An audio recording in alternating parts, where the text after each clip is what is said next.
Hello, everybody. Thank you for tuning into our daily podcast.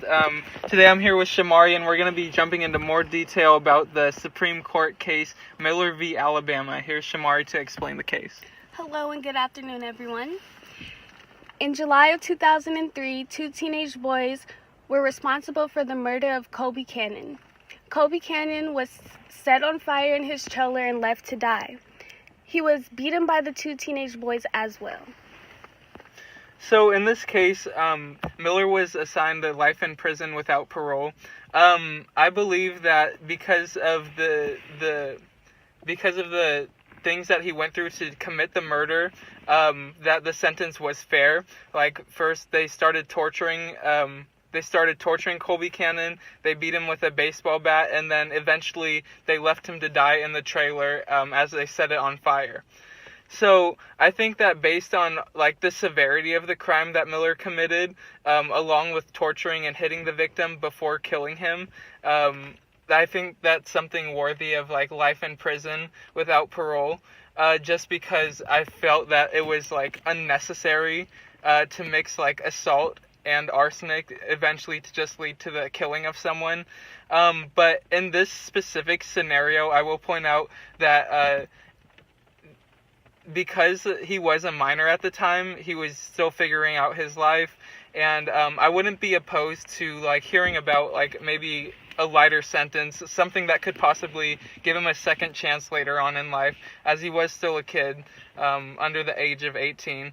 So this is why this week we have our professional Jaden with us to go into more detail about the case and help me and Shamari wrap our heads around the sentencing and whether or not that it should have been dropped in the Supreme Court or not.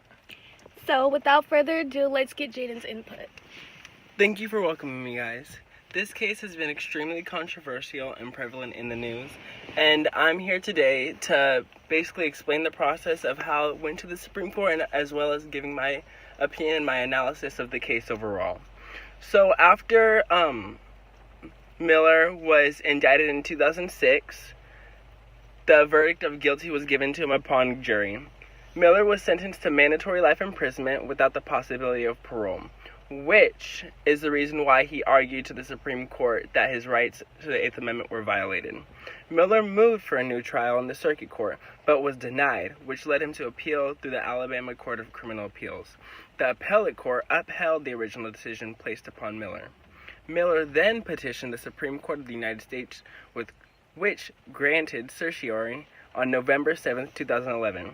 After deliberation, the Supreme Court of the United States overturned the original sentence, reasoning that the Eighth Amendment right of Miller was violated because he's a minor. The United States of America Supreme Court was correct in the interpretation of the Eighth Amendment, which prevented unreasonable punishment such as life without parole for minors. While this incident that took place was gruesome and immoral, everyone, most importantly youth, deserves a chance to improve and better themselves to rejoin society. While this will not bring the victim back, this can serve as a lesson to others that children can and deserve to be rehabilitated, and what better way to show that than to introduce him back into society where he can properly play part in bettering ourselves as people and as a world. Thank you guys for welcoming me to your show, and thank you for allowing me to state my opinion. I enjoyed this and I'd love to be back soon. Thank you for joining our podcast.